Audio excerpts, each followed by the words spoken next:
Assalamualaikum warahmatullahi wabarakatuh. Nama saya Nur Aini dari kelas PAIF semester 3. Tugas ini dibuat untuk memenuhi ujian akhir semester mata kuliah pengantar sejarah peradaban Islam, yang mana di sini saya akan menjelaskan tentang suku atau bangsa yang berhubungan dengan Islam, Arab, Mongol, dan Turki. Yang pertama yaitu bangsa Arab. Bangsa Arab adalah salah satu dari suku bangsa Semitik yang mayoritas adalah penduduk di dunia Arab, baik di Timur Tengah maupun Afrika Utara, serta sebagian minoritas penduduk di Iran, Turki, serta komunitas diaspora lainnya di berbagai negara. Bangsa Arab mempunyai akar panjang dalam sejarah. Mereka termasuk ras atau rumput bangsa Kaukasoid dalam subras Mediteranean yang anggotanya meliputi wilayah sekitar Laut Tengah, Afrika Utara, Armenia, Arabia, dan Irania. Bangsa Arab hidupnya berpindah-pindah karena tanahnya terdiri dari gurun pasir yang kering dan sangat sedikit turun hujan.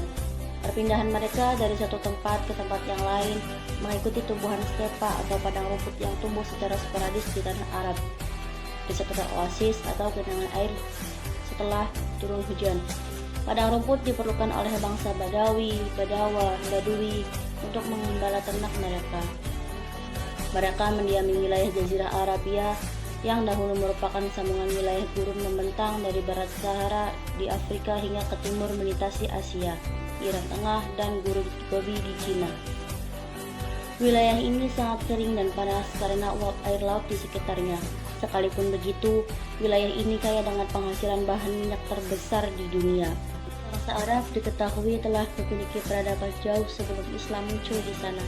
Beberapa ahli mengungkapkan bahwa aspek peradaban Arab meliputi agama, politik, ekonomi, dan seni budaya. Sejarawan Muslim membagi penduduk Arab menjadi 3 kategori, yaitu yang pertama Al-Arab Al-Baridah yang artinya Arab kuno, yang kedua Al-Arab Al-Arabiyah yang artinya Arab pribumi, dan yang ketiga adalah Al-Arab Al-Musta'ribah yang artinya Arab pendatang. Eksistensi Arab kuno tidak dapat terdeteksi oleh sejarah kecuali beberapa kaum yang dikisahkan dalam Al-Quran dan kitab-kitab pendahulunya.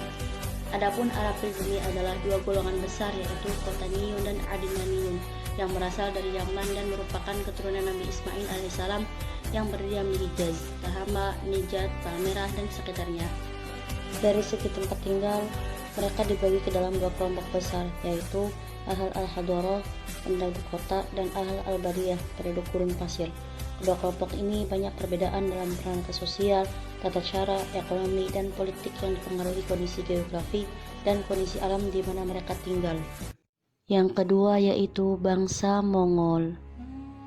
Bangsa Mongol dengan kondisi lingkungan geografis yang mereka tempati, padang rumput yang sangat luas di Asia Tengah selama ribuan tahun telah menjadi tempat tinggal bagi suku-suku nomad, termasuk ras Mongolia atau ras kuning. Mereka selalu berpindah-pindah dari satu tempat ke tempat lainnya, bersama dengan kuda, sapi, domba, dan hewan ternak lainnya. Mereka tinggal di dalam tenda dan kereta gubuk. Kesederhanaan adalah aturan hidup mereka, karena properti mereka hanya terdiri dari sekumpulan hewan ternak, pakaian, dan senjata. Secara geografis, bangsa Mongol yang berada di antara daratan Asia Timur berbatasan secara langsung dengan Rusia di sebelah utara dan Cina di sebelah selatan. Geografi negara ini adalah gurun Gobi di bagian selatan dan wilayah pegunungan yang dingin di bagian utara. Sebagian wilayah di Mongolia sekarang terdiri dari gurun pasir. Titik tertinggi di Mongolia adalah Bukit Witen di Tavanbog dengan ketinggian 4.374 meter di atas permukaan laut. Kebanyakan wilayah negara ini suhu panas di musim kemarau dan suhu dingin di musim penghujan, dengan suhu rata-rata di negara tersebut adalah 30 derajat Celcius. Bahkan secara wilayah, bangsa Mongol berasal dari daerah pegunungan Mongolia yang membentang dari Asia Tengah sampai Siberia Utara, Tibet Selatan, Manchuria Barat, serta Turkistan Timur. Nenek moyang mereka bernama Alam Jahan yang mempunyai 2 putra kembar, Tatar dan Mongol. Kedua putra itu melahirkan 2 suku bangsa yang besar, Mongol dan Tatar. Mongol mempunyai anak bernama Ilhan yang melahirkan keturunan pemimpin bangsa Mongol di kemudian hari. Dalam rentan waktu yang sangat panjang, kehidupan bangsa Mongol tetap sederhana. Mereka mendirikan kemah-kemah yang berpindah-pindah dari satu tempat ke tempat lain, menggembala kambing, dan hidup dari hasil buruan. Mereka juga hidup dari perdagangan tradisional yang mempertukarkan kulit binatang dengan binatang yang lain, baik di antara sesama mereka maupun dengan bangsa Turki dan Cina yang menjadi tetangga mereka. Orang-orang Mongol mempunyai watak yang kasar, suka berperang, berani menghadang maut demi mencapai keinginannya. Akan tetapi, mereka sangat patuh kepada pemimpinnya. Mereka menganut agama Syamaniyah, yakni menyembah bintang-bintang dan sujud kepada matahari yang sedang terbit. Fakta sejarah mengungkapkan bahwa pelopor bangsa Mongol adalah Yesugei, Yasugi Bahadur Han, ayah dari Chinggis Khan. Setelah kematian Yesugei, Chinggis Khan memimpin bangsa Mongol. Nama jelas Chinggis adalah Temujin yang lahir pada tahun 1154 Masehi dan memproklamasikan sebagai Han atau Raja pada tahun 1219.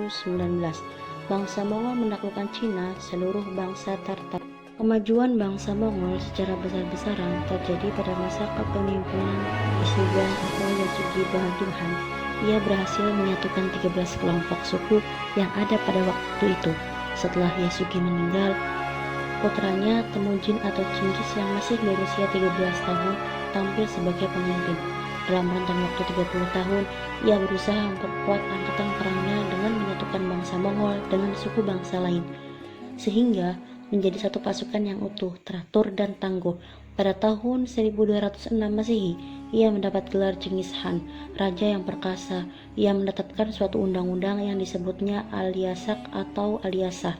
Isi undang-undang tersebut antara lain hukum mati bagi siapa saja yang berbuat perzinaan, sengaja berbuat bohong, melaksanakan majik, mata-mata, membantu salah satu dari orang yang berselisih, memberi makanan atau pakaian kepada tawanan perang tanpa izin, dan bagi yang gagal melaporkan budak belia yang melarikan diri juga dikenakan hukuman mati. Dengan wilayah kekuasaan Chinggis Khan yang amat luas itu, sesuai dengan adat istiadat kekuasaan bangsa Mongol, maka kekuasaannya harus diserahkan kepada para keturunannya. Oleh karenanya, dibagilah tiap-tiap wilayah tersebut untuk keempat orang putranya sebelum ia meninggal dunia pada tahun 1227. Dengan suksesi pembagian yang dianggap berhasil karena tiap anak-anaknya mendapatkan daerah taklukan Chinggis Khan tanpa menghasilkan pertumpahan darah setetes pun. Pertama ialah Jochi. Anak yang sulung mendapat wilayah Siberia bagian barat dan stepa Kipchak yang membentang hingga ke Rusia Selatan. Di dalamnya terdapat Khawarizm. Yang kedua ialah Chagatai, mendapat wilayah yang membentang ke timur, sejak Transoksiana hingga ke Turkistan Timur atau Turkistan Cina.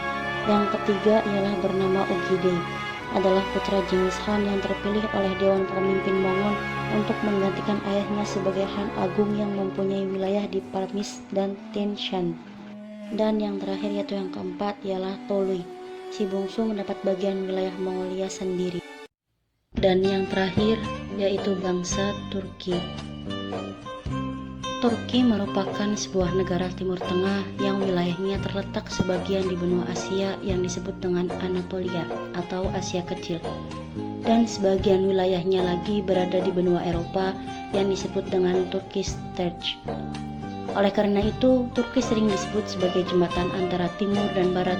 Letaknya yang berada di dua benua ini menjadi faktor sentral dalam sejarah, kebudayaan, dan politik di Turki. Bangsa Turki diperkirakan merupakan cabang dari sebuah rumpun bangsa yang dikenal dengan Ural Altaik, atau disebut juga dengan rumpun bangsa berkulit kuning. Rumpun bangsa Altaik memiliki pola hidup berpindah-pindah. Hal ini disebabkan kondisi geografis yang dialami bangsa Turki pada saat itu menuntut pola hidup nomaden. Situasi semacam ini memunculkan kehidupan bermasyarakat yang bersuku-suku, bermata pencaharian, mengembala ternak, serta melakukan ekspansi ke wilayah lain demi mempertahankan hidup. Bahkan mereka juga gemar melakukan penjarahan terhadap suku-suku yang lebih lemah. Model kehidupan seperti ini telah memupuk kebanggaan untuk memiliki keturunan laki-laki. Untuk mengadakan pertandingan dengan suku yang lebih lemah, mereka mengorganisasi diri di bawah pimpinan seseorang yang disebut Han.